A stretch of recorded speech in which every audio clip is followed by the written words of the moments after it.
Welcome.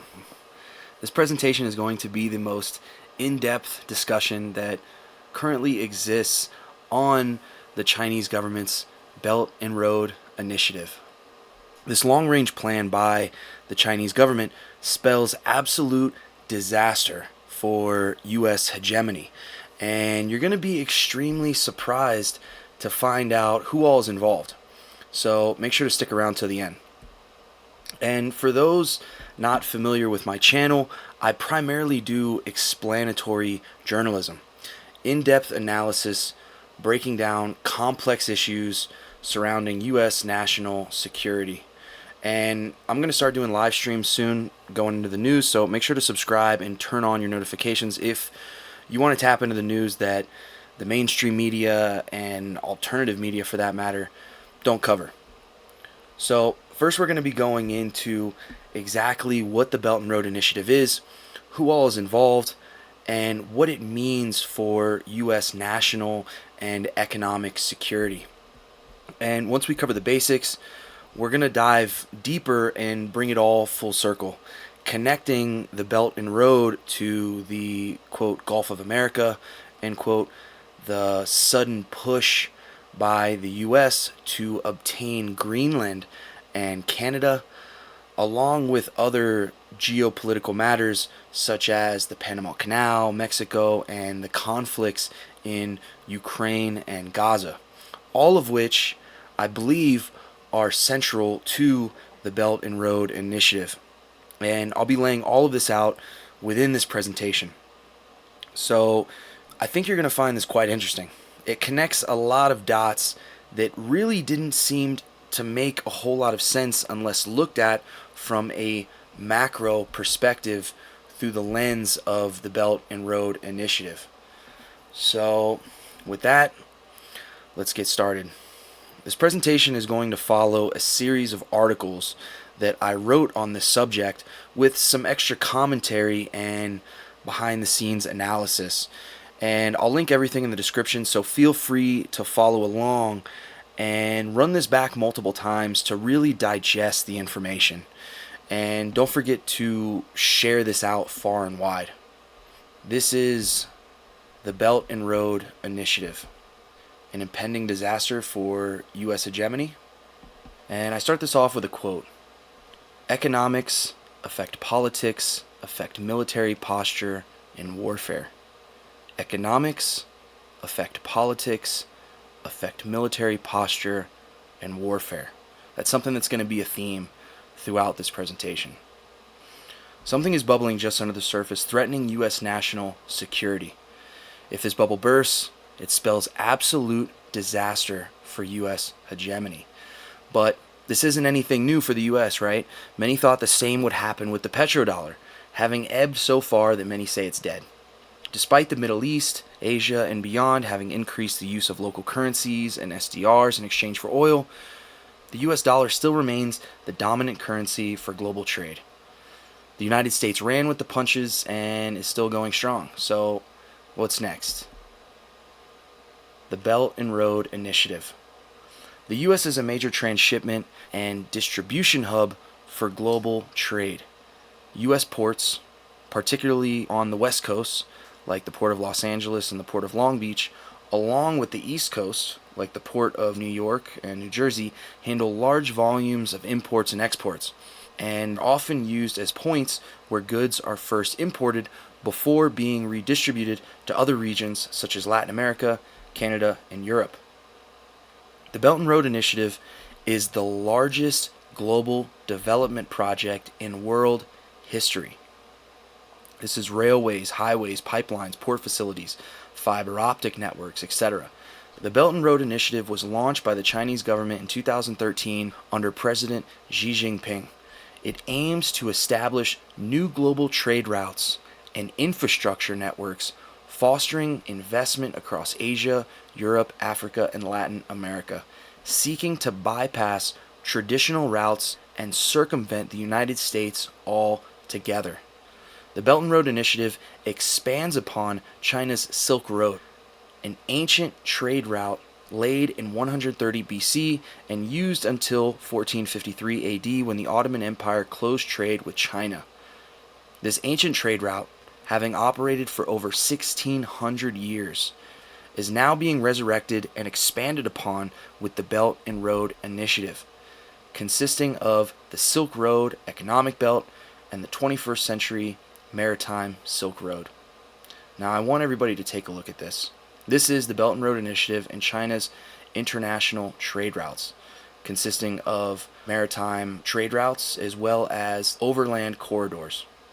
And transshipment is going to be a theme in this, so I want you guys to pay attention to that. And I want everybody to understand something. I want to make something very clear. When I say to pay attention to the theme of transshipment, it's primarily because controlling transshipment infrastructure, and more importantly, controlling strategic maritime choke points like the Panama Canal, Suez Canal, and the Strait of Hormuz is critical to controlling global supply chains and controlling leverage over global trade flows as a whole. Something that the U.S. really doesn't want to be in the hands of Western adversaries in times of conflict.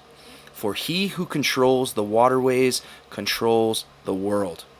And with over 80% of global trade moving by sea, the global trade routes can be seen as the arteries of the global economy.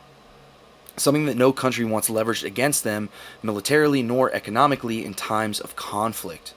And this is why, despite the U.S. historically not having direct control over transshipment infrastructure, it has still managed to leverage this against adversaries in times of conflict through its dominance in maritime security, legal, and strategic influence.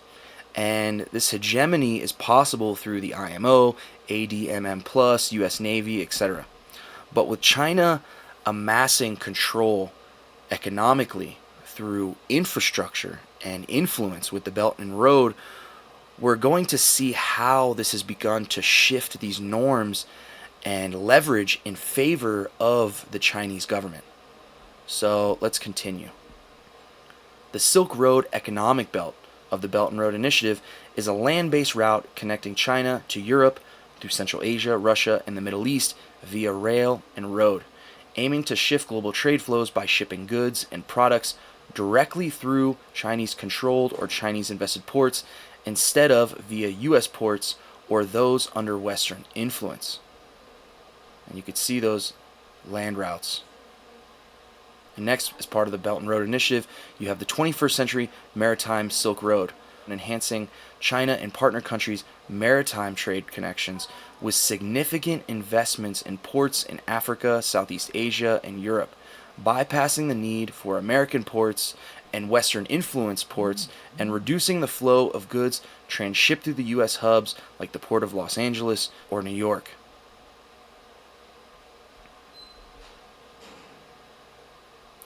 And this isn't the work of eccentric, nonpartisan Chinese billionaires.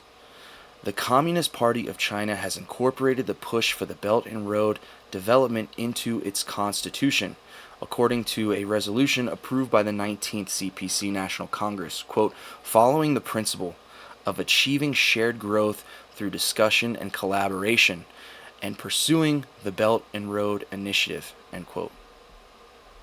And you could see that here.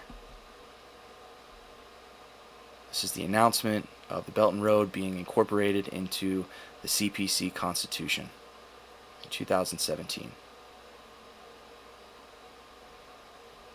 Through the 19th CPC National Congress. And let's get back to the article. Whereby, rather than this being solely financed by numerous private interests, the Chinese government plays a central role in financing Belt and Road Initiative projects through state-owned banks, like the China Development Bank, Exim Bank, etc., financial mechanisms specifically created by Beijing, such as the Asian Infrastructure Investment Bank, Silk Road Fund, etc., state-owned enterprises, SOE, and private sector and partner country unions with the Chinese government, backed by promises of Chinese investments up to $1 trillion. In the mind of its architects, the Belt and Road Initiative is just a means. The ultimate goal is the creation of an integrated Eurasia, which is Europe, Asia, and Russia, with China at its center, extending to Africa and Latin America. In capitalist systems, private shareholders and investors are focused on quarterly earnings, concerned with growth in the short term. China's economic and global political strategy is long range and often spans decades or even centuries in its outlook. This approach is deeply embedded in China's cultural and historical norms, shaped by its long history of empire building, statecraft, and strategic patience. In hopes of getting in on these future economic opportunities, this has led to countries taking sizable loans from the Chinese government for infrastructure projects that secure their stake in the Belt and Road Initiative. But because of the structuring of these investment contracts, like high interest, short repayment periods, etc., and the long-range vision of the Belt and Road Initiative, it has led to periods of developmental standstills, whereby numerous countries have already defaulted on these Chinese state-sponsored loans, having to restructure and renegotiate these loans, at times leading countries to hand over the rights of their critical infrastructure to the Chinese government. This is done through decades and even century-long lease agreements that are seemingly open-ended or not disclosed at all. Some of the countries finding themselves in this vulnerable position to the tune of billions of dollars include Pakistan, Maldives, Ecuador, Zambia, Kenya, Djibouti, Tanzania, etc.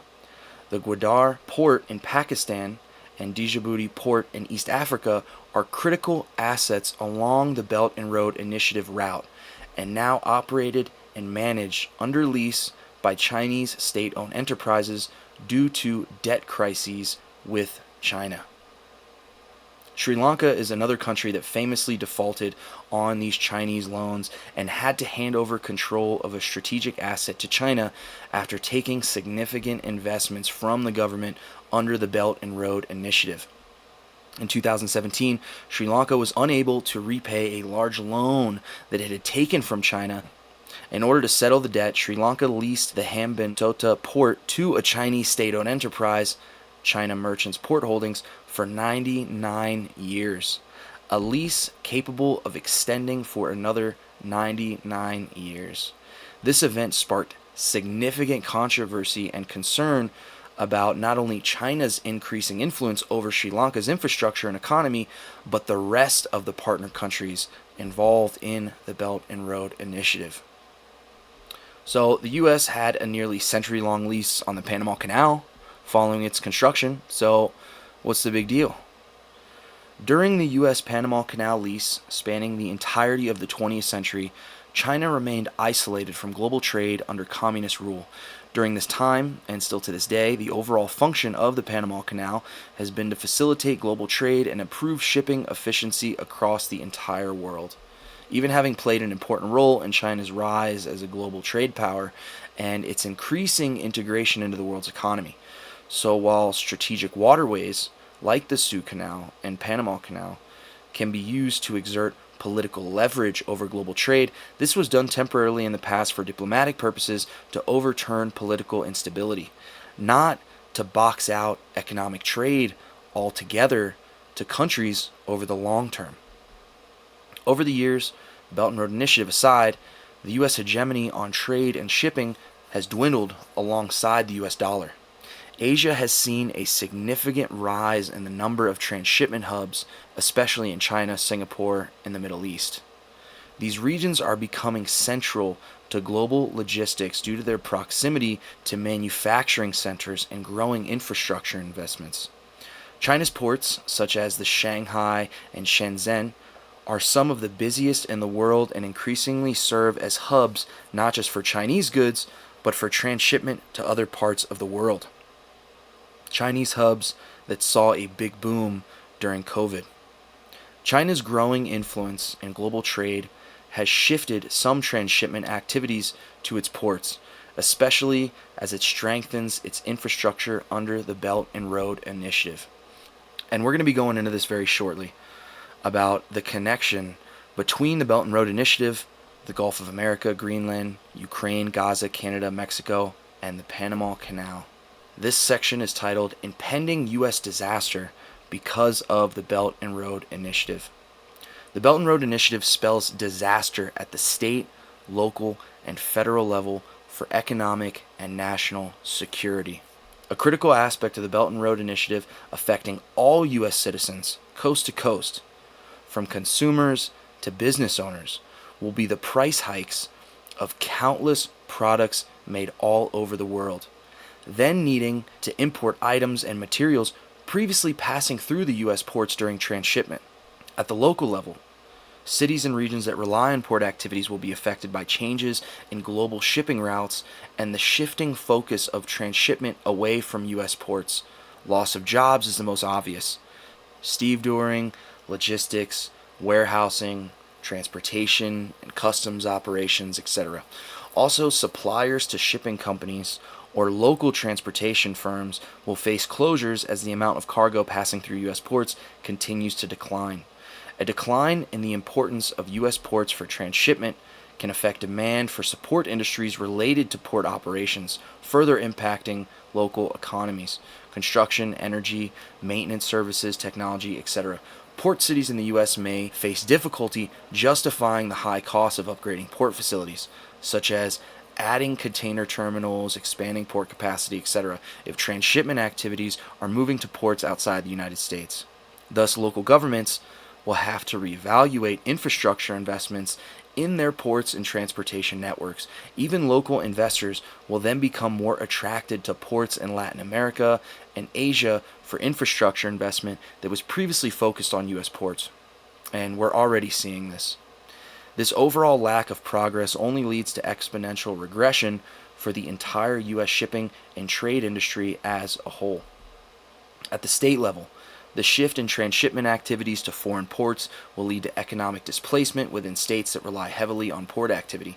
However, as mentioned, other states and regions will also see shifts in their roles in global trade and logistics as well. States with major port cities such as California, New York, and Texas rely on port activity to generate tax revenue. Reduced volumes of transshipment will lead to decline in tax revenues from port fees, transportation taxes, and associated industries. Property taxes on port-related businesses will also decline as companies involved in shipping, logistics, or warehousing experience lower revenue or go out of business altogether due to decreased throughput. Some states will experience a shift in the logistics industry due to changes in shipping routes. For example, states with rail and trucking infrastructure to support inland transportation of goods will then benefit more from transshipment being funneled through ports outside the United States that have better connections to other regions, such as Mexico or Canada. States along the U.S.-Mexico border, like Texas and Arizona, will in fact see greater economic activity, but solely due to the rise of Mexico as a transshipment hub, with Mexico's port of Lázaro Cárdenas being a key port in the Belt and Road Initiative. And we're going to be going into this here shortly. Some U.S. states that are heavily invested in industries that rely on global supply chains, like automobile manufacturing in Michigan, electronics in California, etc., will see increased costs and delays in accessing key international markets if transshipment shifts away from U.S. ports. These industries rely on the speed and efficiency of containerized cargo arriving at U.S. ports, and a shift to foreign ports will increase shipping time and costs. Even short-term disruptions can cause supply chain catastrophes and price increases. The Suez Canal blockage in 2021 lasted for 6 days, from March 23rd to March 29th, and affected industries worldwide, costing billions of dollars in trade disruptions. At the federal level, the broader U.S. economy faces several systemic impacts due to the shift in transshipment activities away from U.S. ports and Western control ports. U.S. ports traditionally handle a significant portion of global trade, but as more transshipment activities move to foreign ports, U.S. ports will see reduced trade volumes and overall port revenues. This decline in port throughput will contribute to a reduction in the U.S.'s share of global trade, with U.S. losing influence and its ports losing their position as key transshipment hubs, it will lead to a decreased U.S. influence in shaping global trade patterns, making the U.S. economy less competitive in multiple industries that rely on global shipping. As a result, the Belt and Road Initiative is leading to the incremental loss of this strategic influence, weakening the United States' ability to shape and enforce global trade policy and practices. Significant matters concerning national and global security arise from the Belt and Road Initiative as well. Historically, the U.S. has used its control over strategic infrastructure to exert geopolitical leverage during times of political instability. As more transshipment activities move to non-U.S. ports and those not controlled by Western influence, the U.S. will lose a significant aspect of this strategic influence, weakening its ability to overturn political instability and maintain global order. The U.S. dollar's role in global trade as the dominant currency is also impacted by the shifting dynamics of global shipping and transshipment. As Asian and European ports become more important in transshipment and global trade, it will encourage more countries to engage in trade in alternative currencies, reducing the dominance of the U.S. dollar. As the U.S. relies more heavily on foreign ports for global trade, it becomes increasingly vulnerable to disruptions, whether due to geopolitical tensions or natural disasters. The loss of direct control over important shipping routes will affect the security and resilience of U.S. supply chain, running the risk of being at the short end of trade wars. And because of this, as global trade patterns change, U.S. policymakers may adjust trade policy to encourage more foreign investment in U.S. ports and promote the growing importance of ports in other countries, a regression that spells disaster for national security. A U.S. dependency on foreign ports for transporting materials, including critical goods for military operations, will diminish U.S. self-sufficiency in national defense logistics. The U.S. then runs the risk of the U.S. defense economy being leveraged against itself by Western adversaries, forced into developing new trade agreements, regulation, and even foreign and domestic related policies outside of trade and economics. So who all is involved in the Belt and Road Initiative? The Belt and Road Initiative encourages countries to diversify their trade partners and routes, reducing dependence on traditional maritime routes that more often than not pass through the United States, or Western influenced routes. So which countries are investing in the depegging of U.S. hegemony in global trade and authority? According to China's Center of the Fenghai International School of Finance, or FISF, at Fudan University in Shanghai, quote, in December 2023, the number of countries that have joined the Belt and Road Initiative by signing a memorandum of understanding with China is 151 countries. Let me read that back. Quote, in December of 2023, the number of countries that have joined the Belt and Road Initiative by signing a memorandum of understanding with the Chinese government is 151. And to continue, however, due to uncertainties on memorandums of understanding, it can be said that 146 to 151 countries, including China, are members of the Belt and Road Initiative, end quote. According to another Chinese government source, quote, 150 countries had signed memorandums of understanding, including Palestine, which is not an independent country under the United Nations, end quote. As per the FISF, quote, for some countries that are listed as having signed a memorandum of understanding for the Belt and Road Initiative, the availability of independent information is limited and partially contradictory. For example, Austria, Niger, and the Russian Federation have not published a confirmation of signing a full memorandum of understanding for bilateral cooperation under the Belt and Road Initiative, or even denied it. Some countries' memorandums of understanding have potentially also expired due to their initial duration of 5 years. Some of these countries are listed as unclear in the following map of countries of the Belt and Road Initiative, end quote. There are 195 countries in the world, 2 being non-member observer states, Vatican City and the State of Palestine. I have personally gone through the list of Belt and Road Initiative partners, typing each country into the search engine beside, quote, Belt and Road, and can say that this FISF list is fairly accurate. While the majority of the search results came back, some were only as recent as 2019, prior to COVID. That's 100. I want to stop reading this article for a second. That is almost the entire world that has either invested in or has investments from the Chinese government's Belt and Road Initiative. 44 countries are in the sub-Saharan Africa, 34 Belt and Road countries are in Europe and Central Asia, 25 Belt and Road Initiative countries are in East Asia and the Pacific, 22 in Latin America and the Caribbean, 19 in the Middle East and Northern Africa, 6 in Southeast Asia. This is a staggering amount of countries, all of which being a mixture of U.S. allies and adversaries alike, all investing in the depegging of U.S. hegemony in global trade and authority.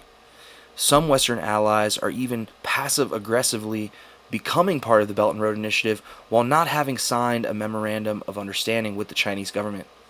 A company known as Landbridge, headquartered in China's Shandong province, beat out 32 other private investors in 2015 for a lease on Port Darwin in the northern tip of Australia. Since then, the situation has become a magnet for national security debate. And I encourage everybody to come check this out. I'm going to put all the links in the description. Come check out these videos and come and check out these sources if you're curious. Julie Mao is an associate professor in property and economic development at the University of Melbourne. Mao asserts, quote, strictly speaking, Darwin represents those cities off the Belt and Road Initiative map, end quote. She continues, quote, yet as one of the few Australian projects materialized via Chinese investment with an explicit desire of integrating onto the Belt and Road Initiative map, the case of Darwin is also representative of local initiatives and regional mobilizing powers that could, from time to time, overcome international geopolitical hurdles and popular nationalism, end quote.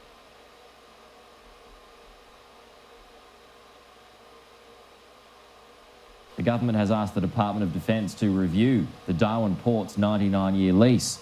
The port is controversially foreign-owned after being leased to Chinese company Landbridge in 2015. Defence officials are investigating whether the company should be forced to give up its ownership on national security grounds. Scott Morrison said he would consider undoing the deal last week if he was advised to do so.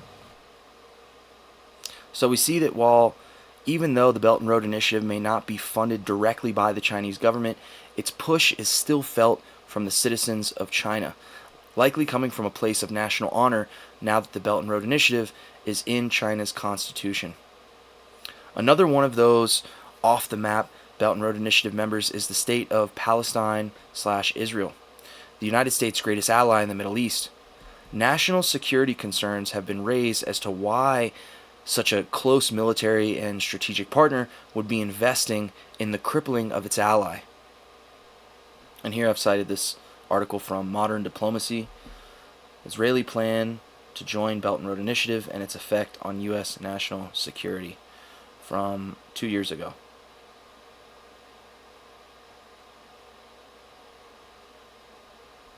One aspect of Israel's position in the Belt and Road Initiative is through the Haifa port in the north end of the Mediterranean.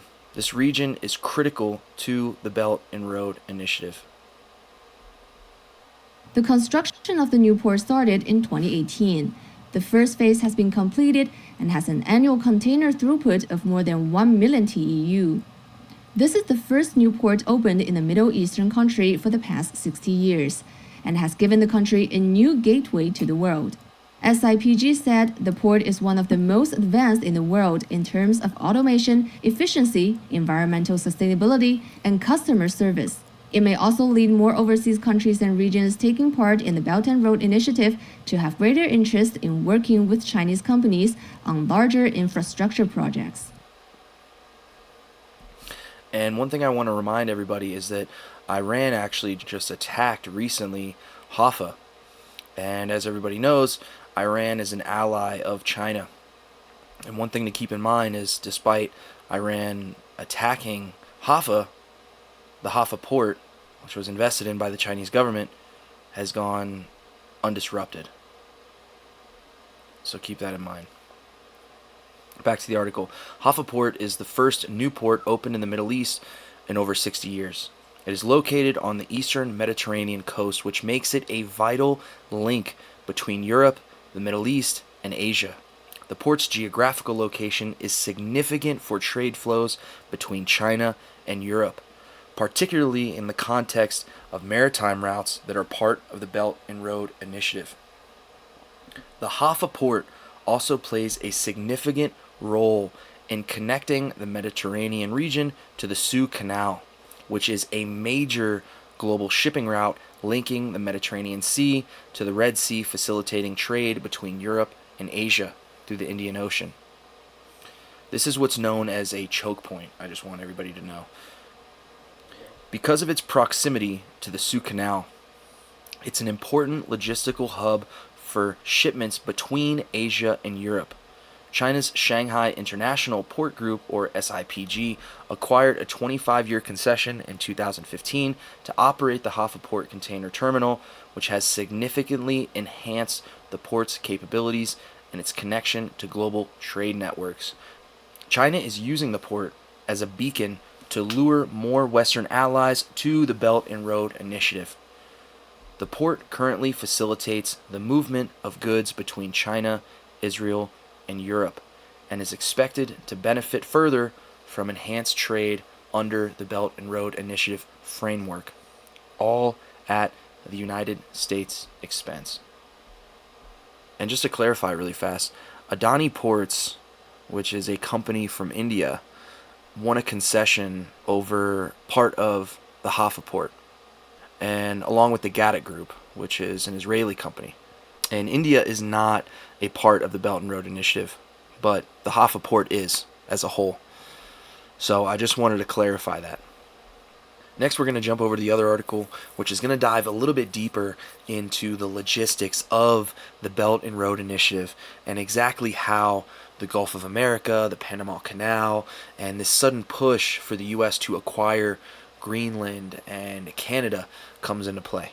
This is the Gulf of America, Greenland, Ukraine, Gaza, Canada, Mexico, and Panama Canal connection.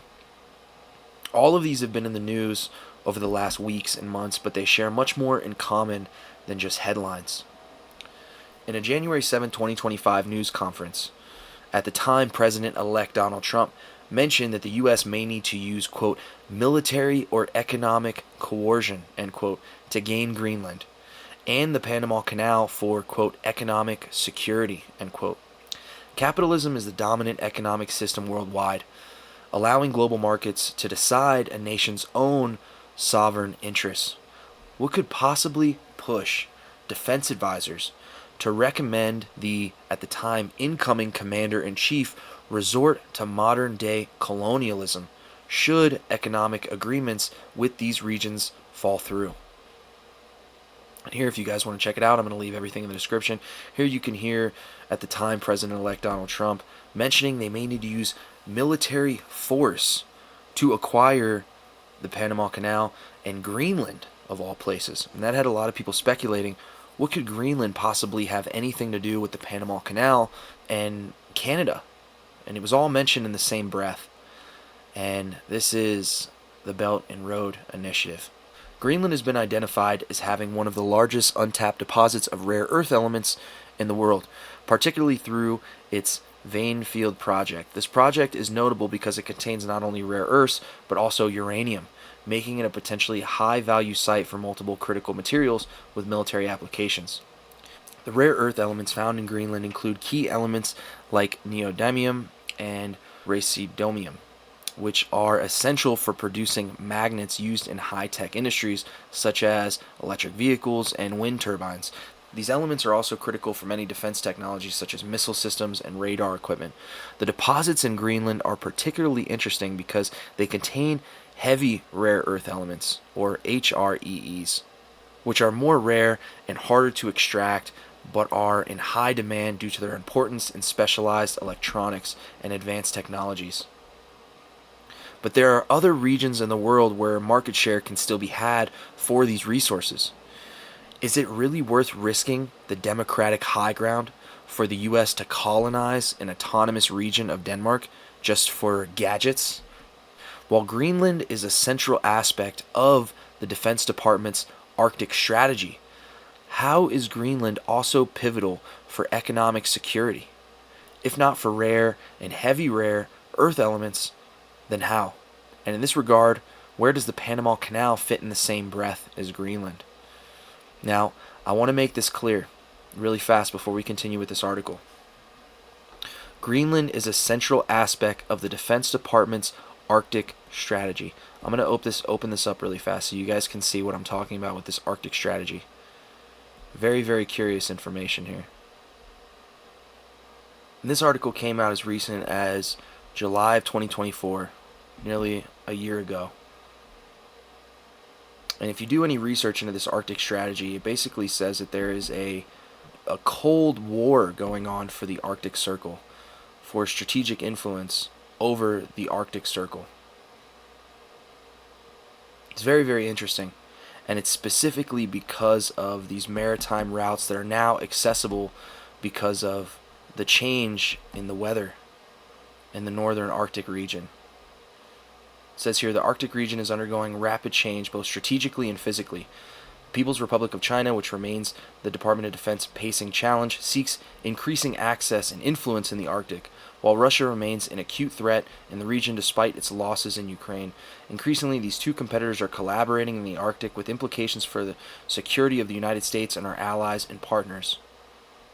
So I want everybody to keep that in mind, because in the northernmost part of Canada, that's also adjoining the Arctic Circle.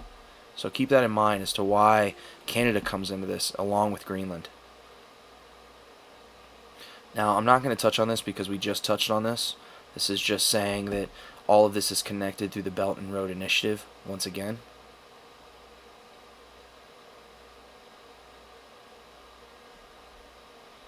Kind of just recapping the last article.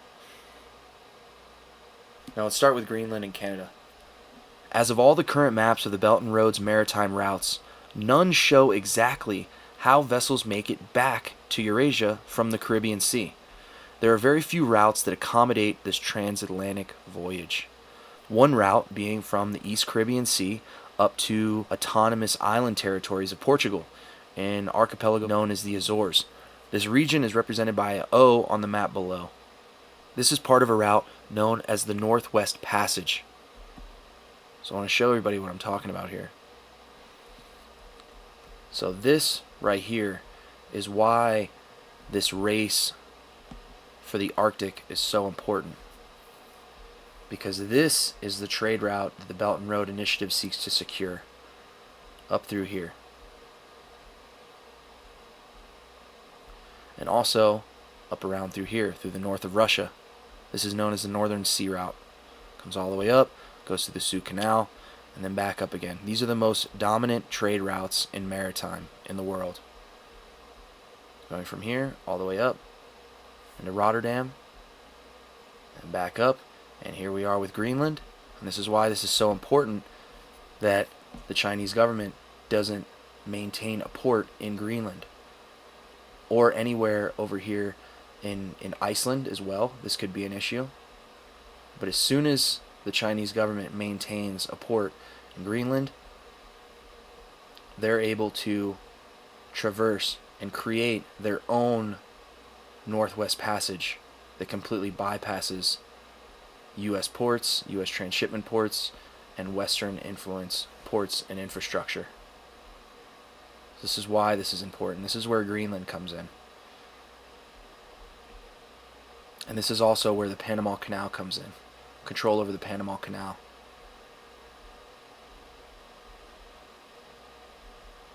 So let's get back to the article. China's government has an arrangement with Cuba, the British Virgin Islands, and Trinidad and Tobago in the East Caribbean Sea. But Portugal and its Azores just recently parted ways with China's Belt and Road Initiative. So let's get back to it. So the Chinese government already has agreements in this region right here, over in the East Caribbean Sea. Okay. Now the Azores, where this circle is what connects the East Caribbean Sea over to East Africa and over to Eastern Europe on this side over here. So this is how they can actually make this journey.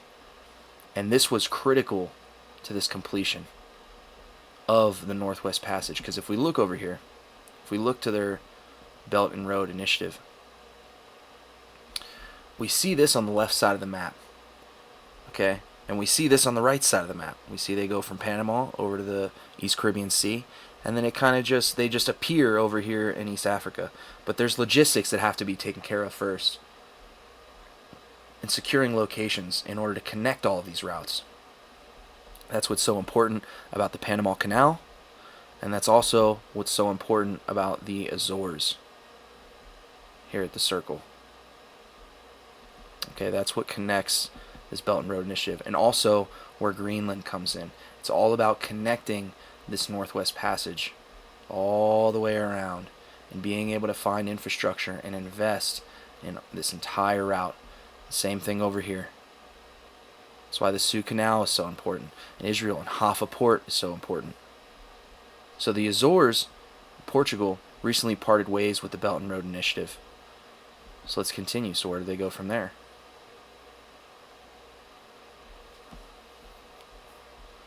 China's government has an arrangement with Cuba, the British Virgin Islands, and Trinidad and Tobago in the East Caribbean Sea. But Portugal and its Azores just recently parted ways with China's Belt and Road Initiative. Previously, Chinese state-owned entities took advantage of bargain prices, privatizations, and a, quote, golden visa, end quote, scheme after the financial crisis of 2008 to 2011 to buy stakes in Portuguese firms engaged in infrastructure, energy, fisheries, insurance, healthcare, construction, aviation, and finance. But the government of Socialist Prime Minister Antonio Costa from 2015 to 2024 quietly moved back towards the North Atlantic Consensus in late 2023 and stepped away from its previously cozy ties with Beijing. Portugal cited its membership priorities to the NATO alliance for this change of tack, encouraged by a large and active American embassy in Lisbon. And as of this article's publication, Spain and its Canary Islands, another endpoint on this transatlantic route from the Caribbean, has not signed a memorandum of understanding with the Chinese government on their Belt and Road Initiative. So right now, Portugal and the Azores, the Canary Islands, right around here, all backed away. So where else can they go to connect the East Caribbean Sea over to Eastern Europe and get over to Rotterdam? And as well as the Suez Canal over here as well. Let's find out. But these Spanish and Portugal islands are not the only viable maritime paths to bridge the east and west in the Northwest Passage.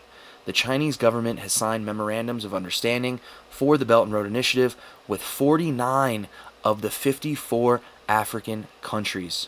That's 90% of Africa.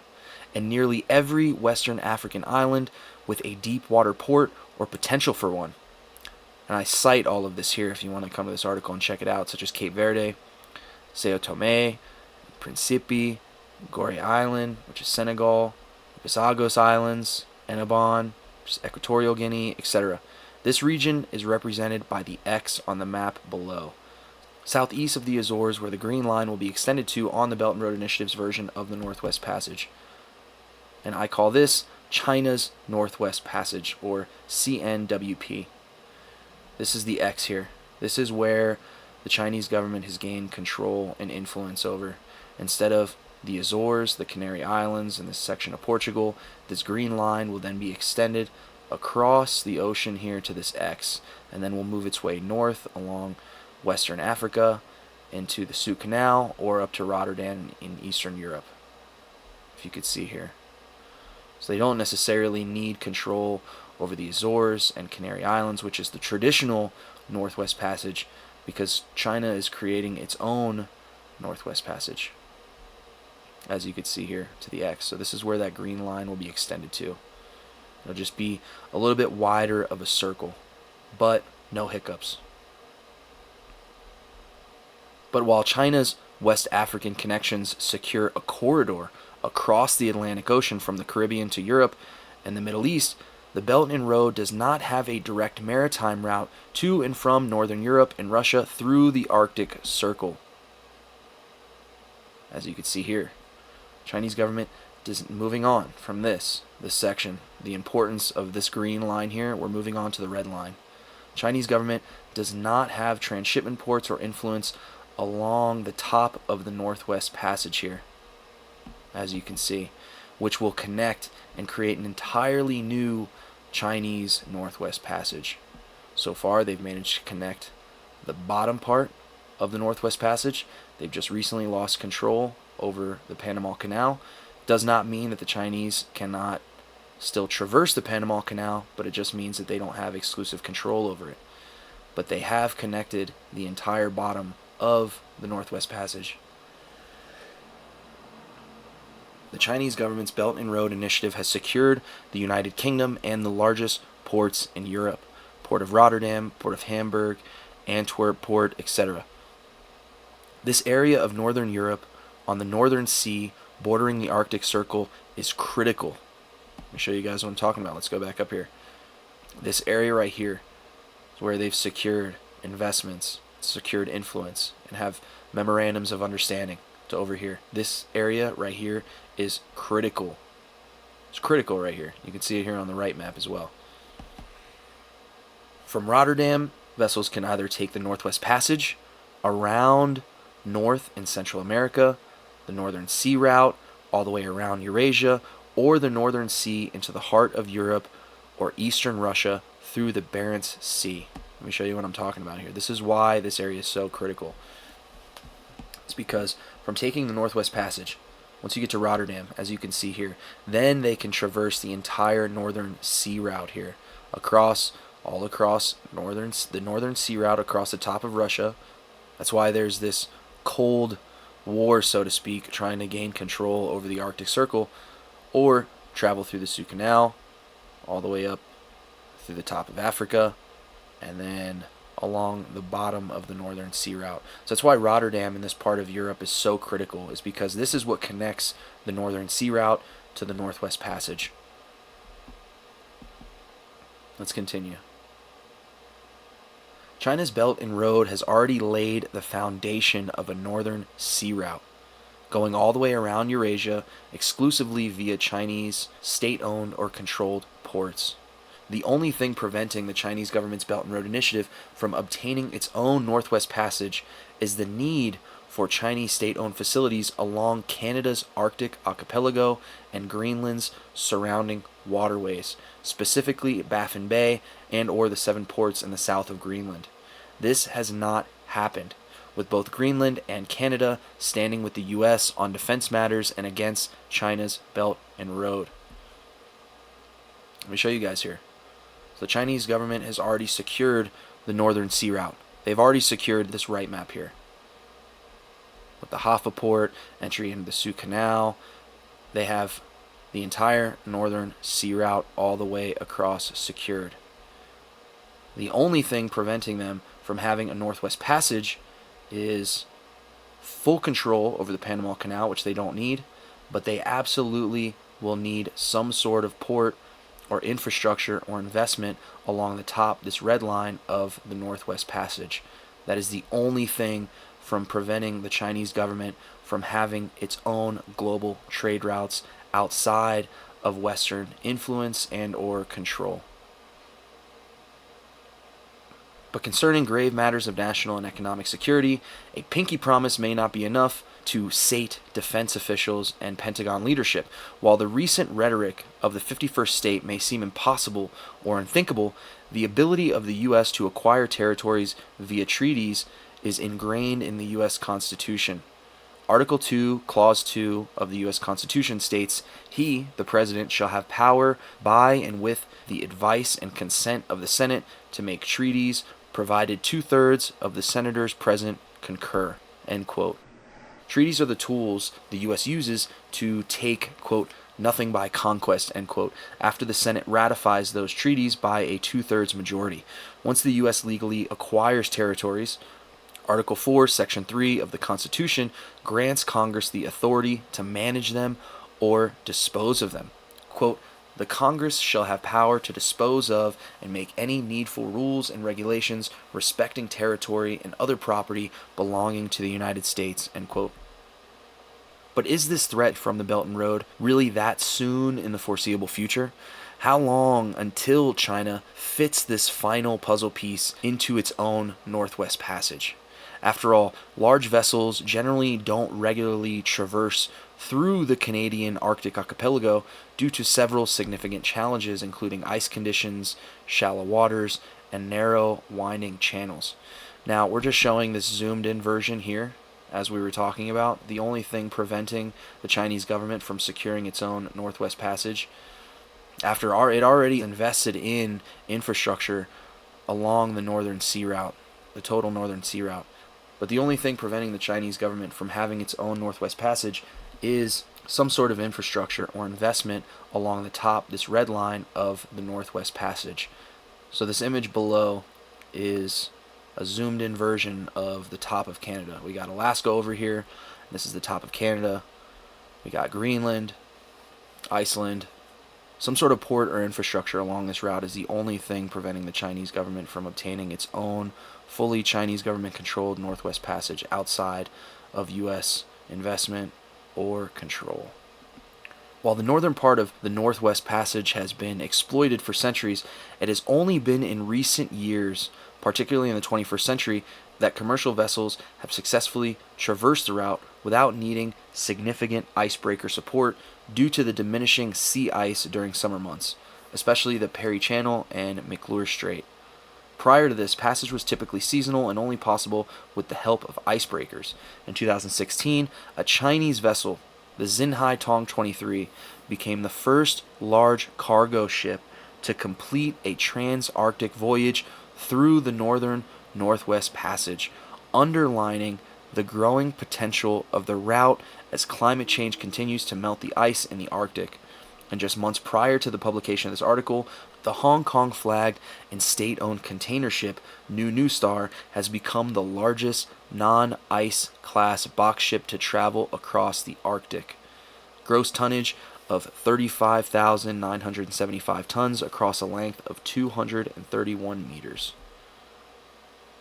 So generally, the only way that this was able to be traversed outside of summer months was through icebreakers. Giant ships that are in front of these huge cargo container ships that break the ice in front of these ships that allow them to traverse this. And Russia has the largest inventory of icebreaker ships. But now, as of recently, it's no longer necessary. Completely traversable now during summer months and winter months without icebreakers. So let's say, whether becoming U.S. territories or not, Greenland and Canada do not permit critical infrastructure be built and controlled by the Chinese government. Can China still acquire its own Northwest Passage and jeopardize U.S. national and economic security? In this sub-Arctic and Arctic region, alternative options are extremely limited. But between next to none, Iceland has a very strong relationship with China. Iceland was even a founding member of the Chinese state-owned Asian Infrastructure Investment Bank, which facilitates participation in the enormous Belt and Road Initiative. China has closely followed plans for a large shipping port in northeast Iceland, and representatives of the Chinese state-owned COSCO, China's largest shipping company, have visited Iceland in connection to this port. While this is the case, Iceland has yet to sign a memorandum of understanding with the Chinese government on the Belt and Road Initiative. The only other viable option in Iceland is its Reykjavik port to the south. But if China has deep economic ties to Iceland and the country decides to follow through with the Belt and Road Initiative partnership, why does Greenland matter? So just to explain a little bit more, what this is talking about here is that the options are very, very limited for the Chinese government to own or maintain control and influence over ports and infrastructure in the Arctic and subarctic region, either Greenland or Iceland. So why does Greenland matter, if Iceland can turn around and just make a partnership with them anyway? Iceland's Reykjavik port is situated on the southwest coast of Iceland, on the Faxa Bay, which is to the south of the Denmark Strait, separating Greenland from Iceland. It's right about here is what we're talking about. Right about here. This is the largest and busiest port in Iceland, handling commercial shipping, fishing vessels, and passenger ferries, as well as serving as a hub for international maritime traffic. But the Reykjavik port is only 180 miles away from Greenland. Why is this significant? So this right here is only 180, 190 miles at the widest point. It's less than 200 miles across the widest point. Every country in the world having a coastline bordering an ocean or sea has an EEZ, an exclusive economic zone. In this zone, the coastal state has special rights over the exploration and use of maritime resources, both in the water column and beneath the seabed. But when countries are so close to each other that their EEZs overlap, like Greenland and Iceland, the boundary between their EEZs must be negotiated and agreed upon. These negotiations are usually based on equitable principles of their countries/allies or through the use of international courts or tribunals, such as the International Court of Justice, or ICJ, or the International Tribunal for the Law of the Sea. And while ships from any country have the right to transit through another state's EEZ, a coastal state can exercise its sovereign rights and regulate foreign vessels in its EEZ if there are national security concerns.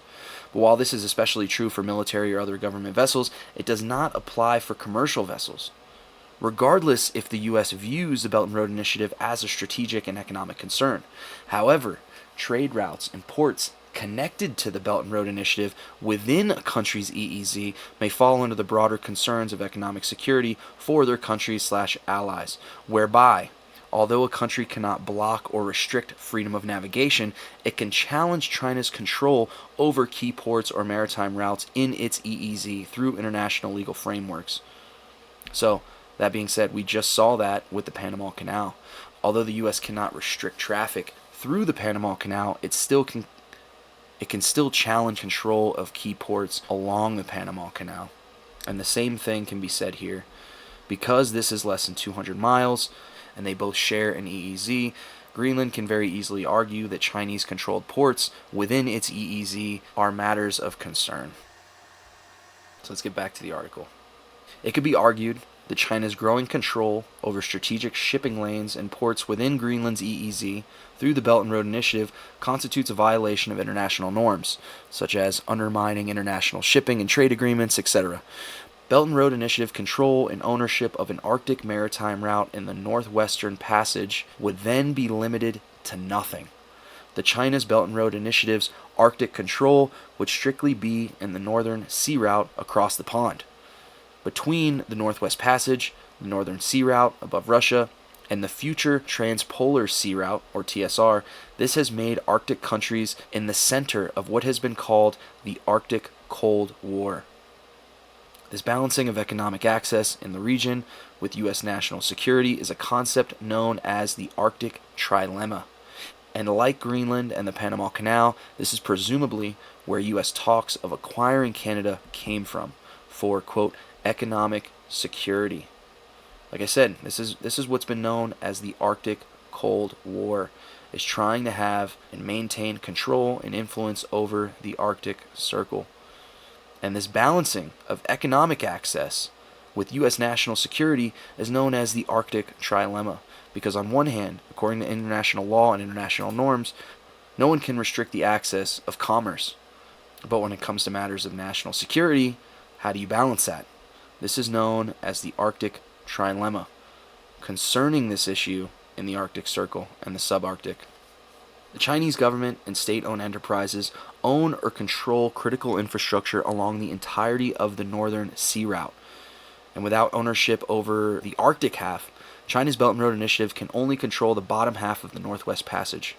But while the Arctic portion of the Northwest Passage is still a fairly new possibility and only seasonably traversable, control and ownership of the bottom half is still extremely concerning for U.S. national and economic security. And this leads us to the Panama Canal. So just to recap really fast, Chinese government, through the Belt and Road Initiative, owns or maintains control and influence over the entirety of the Northern Sea Route. The Northwest Passage, on the other hand, is strictly limited to the bottom half of the Northwest Passage. Now, we just covered the top of the Northwest Passage, this red line, with the Arctic Circle. Now we're going to move on and incorporate the Panama Canal into the fold of the Belt and Road Initiative. The Panama Canal is a narrow isthmus of Panama connecting the Atlantic Ocean via the Caribbean Sea to the Pacific Ocean. Before its construction, ships had to sail all the way around the tip of South America, known as Cape Horn, in order to facilitate global trade between the east and west coasts of the Americas, as well as Europe and Asia. In the image above, this route is represented by the green line in the Northwest Passage, crossing over Central America. After 3 decades of construction, the Panama Canal was first complete and opened in 1914.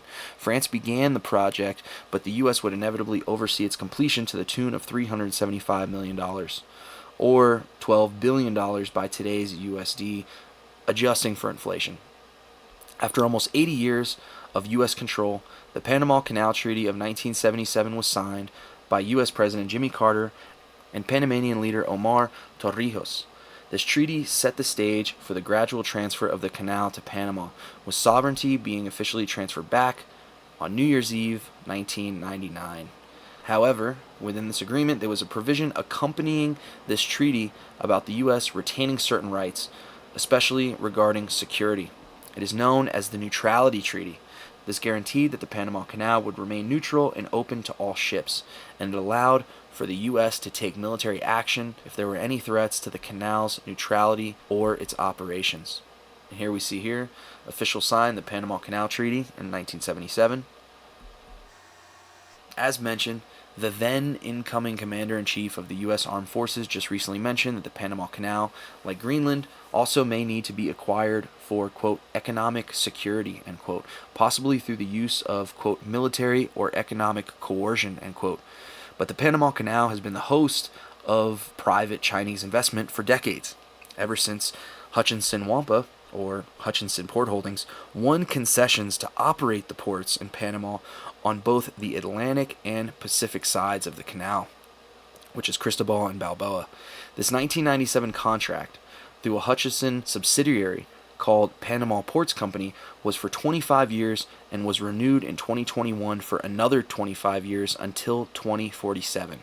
The Panama Canal is one of the world's most strategic points, both militarily and for global trade. But despite defense advisors at the time saying that this Chinese port contract was, quote, the biggest threat to the canal, end quote, the power over ship traffic has remained at the hands of the Panama Canal Authority, or ACP, an autonomous entity within the Panamanian government operating independently of political influence. So what could possibly justify reining in on the Panama Canal now through the Neutrality Treaty? In June 2016, Panama inaugurated the expansion of its canal. In June 2017, the Panamanian government decided to establish diplomatic relations with the Chinese government. A few months later, on November 17, 2017, the Panamanian government signed a memorandum of understanding with the Chinese government to join its Belt and Road Initiative. And as of the 2024 Belt and Road Initiative Summit, just a few months prior to this bold statement of reassuming control of the Panama Canal, it was revealed by top executives of Hutchinson Port Holdings that the company had been working towards the Belt and Road Initiative for a long time. The same HPH who controls both ends of the Panama Canal until 2047.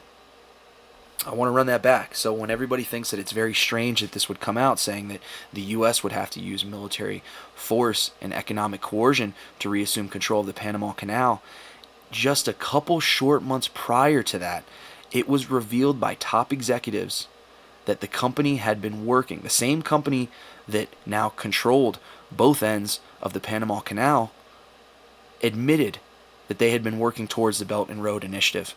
This was something that wasn't revealed before. It was just assumed that these were just Chinese billionaires, Chinese shipping company, not controlled by the Chinese government, that took control of the Panama Canal and had the concessions for another 25 years. It wasn't until recently that this was revealed that they were actually working towards the mission of the Belt and Road Initiative. Eric Ip, Group Managing Director of Hutchinson Port Holdings, told the discussion, themed, quote, tapping the markets of new opportunities, end quote, that the Hong Kong-based port operator had established a global footprint in 53 locations across 24 countries over the past 3 decades, of which 33 are in 14 countries along the Belt and Road route.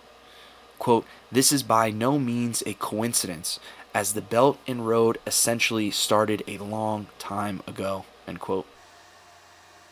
The Bank of China has been present in Panama for nearly 4 decades, but its memorandum of understanding with Panama gave rise to the flow of new Chinese investments for the canal's expansion. Banco Industrial y Comercial, or BIBank/ICBC, Exim Bank, China Development Bank, etc. And of course, this would be a disaster if the same thing happened in Panama, if the government defaulted on Chinese state-sponsored debt and had to hand over concessions of the Panama Canal, full control of the Panama Canal, a hugely important strategic choke point. Over the past year, this debate of the Panama Canal's neutrality has become increasingly tense in defense circles, primarily in light of Panama's memorandum of understanding with the Chinese government on its Belt and Road Initiative. These concerns have leaned on freedom of navigation rights, asserting the Chinese government's unilateral control over maritime choke points. But even if the U.S. government diplomatically negotiated with the Panamanian government to reassume control of the Panama Canal's operations under the Neutrality Treaty, this does not necessarily kick the Belt and Road Initiative out of the Northwest Passage altogether. After all, international law permits freedom of navigation to commercial vessels. This military reposturing would cause the recently re-signed Hutchinson contract for the Panama Canal ports to be reneged and prevent the Belt and Road Initiative from monopolizing the Northwest Passage as a whole. Based on the Chinese government's history of predatory lending and debt trap diplomacy all along its Belt and Road, the U.S. government can reference the Neutrality Treaty and reassume control of the Panama Canal, citing neutrality, security, unilateral control over maritime choke points, etc. And just to chime in, take a break from this article for one quick second. As of now, since the writing of this article, BlackRock has now taken over the concessions from Hutchinson's Port Company. So to get back to the article, today, nearly 6% of global trade and 57.5% of the cargo transported in container that ships from Asia to the east coast of the United States passes through the Panama Canal. And in the last decade, aside from private investors, the Chinese government and Chinese state-owned enterprises have also heavily invested in Panama's other critical infrastructure as well. Railways, air transportation, direct to and from Beijing, etc. And this encroachment of the Chinese government's Belt and Road on Panama's sovereignty doesn't stop at maritime, land, and sea routes. The Chinese government's Belt and Road Initiative has also been making sizable investments in mineral extraction of natural resources, and Panama is no exception. Jiangxi Copper, a Chinese state-owned enterprise, is the largest shareholder of First Quantum Minerals Limited, the company that holds the concession on Cobre Panama mines, the largest copper mines to have been opened globally since 2010. First Quantum Minerals Limited owns 90% of Minera Panama, with 20% of that being owned by the Chinese government's Jiangxi Copper. This contract is currently in litigation following the Panama Supreme Court's ruling that the contract was unconstitutional in November 2023. Nearly 40 Chinese companies, with the Chinese government being a large or majority shareholder in many of them, are currently present in Panama.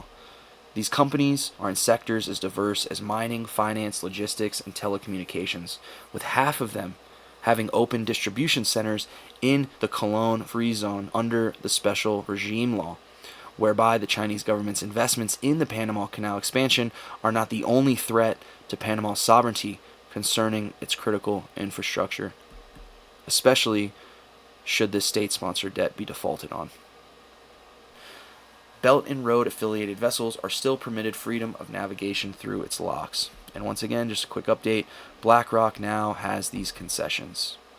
But that does not stop Belt and Road affiliated vessels from freedom of navigation through these locks.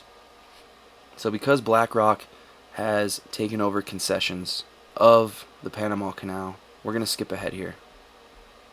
So now that the neutrality treaty has been called upon, where would China then pivot to on the western Pacific side? This leads us to Mexico and the Gulf of America. According to the World Economic Forum, in just 2 decades, China's bilateral relations with Latin America as a whole has increased 26-fold, from 12 billion in the year 2000 to 315 billion in 2020. So now that the United States has acted upon the neutrality treaty with Panama and regained operational control of the Panama Canal, China has now had to pivot its transshipment ports to other locations to achieve its goals of the Belt and Road Initiative.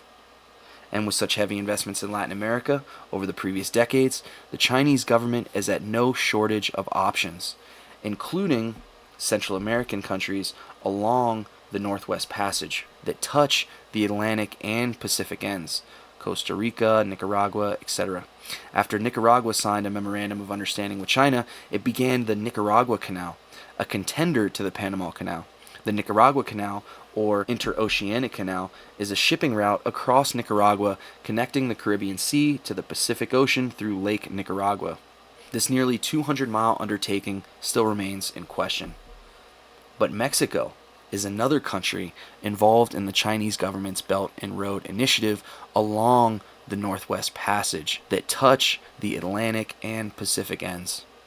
The Mexican government has not signed a memorandum of understanding with China, but Mexico did enter into a concession agreement with COSCO Shipping, a Chinese state-owned enterprise and one of the largest shipping companies in the world. And with the Belt and Road Initiative having been entered into China's constitution in 2018, the Chinese government's investments foster this long-term foreign policy and economic strategy.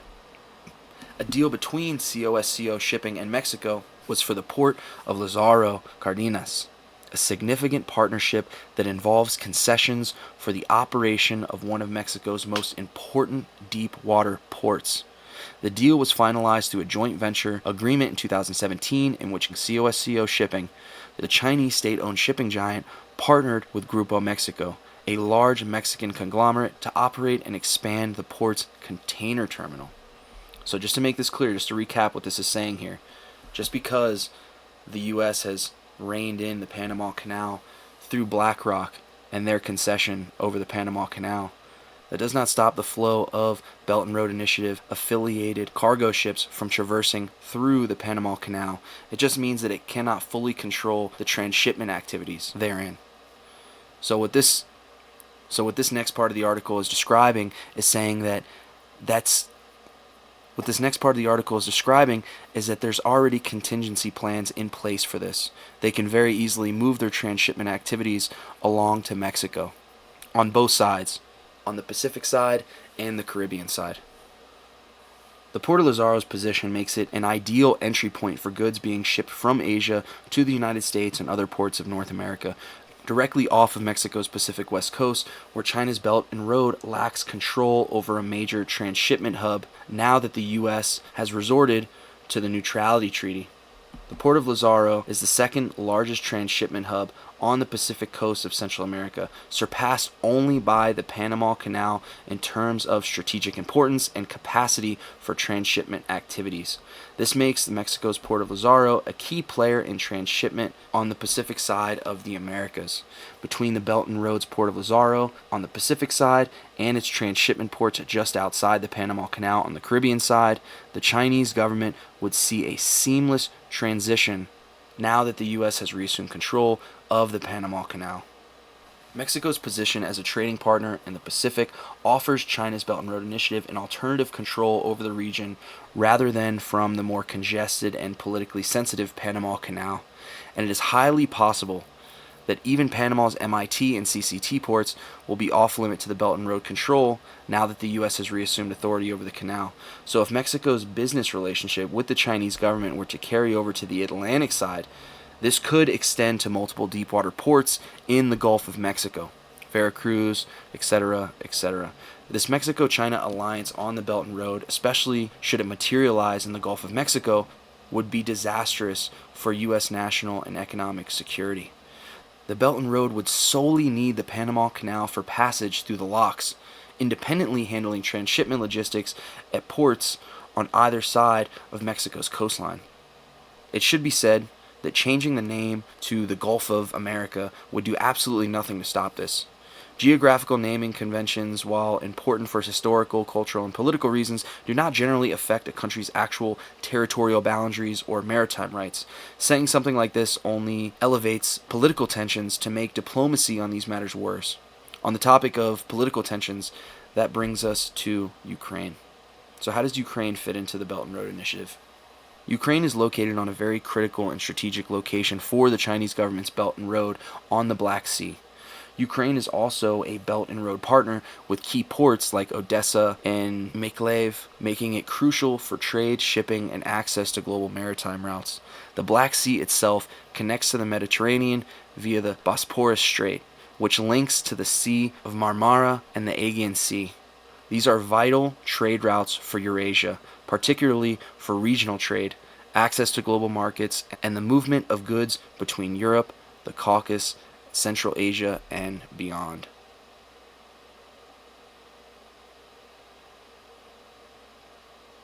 And this brings us to Gaza.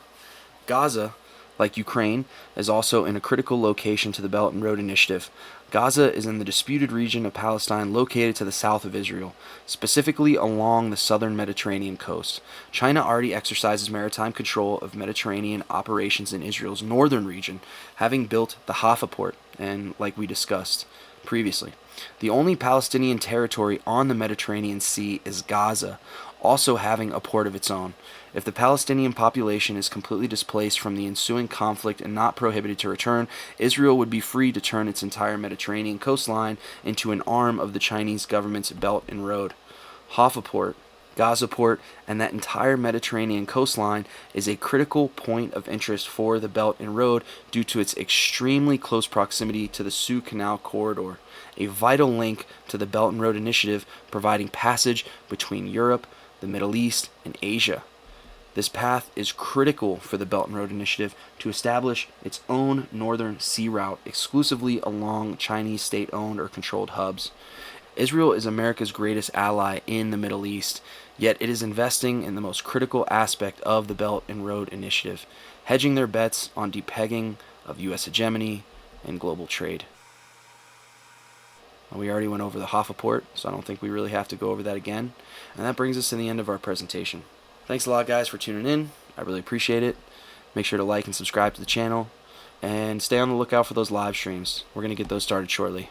Thanks again.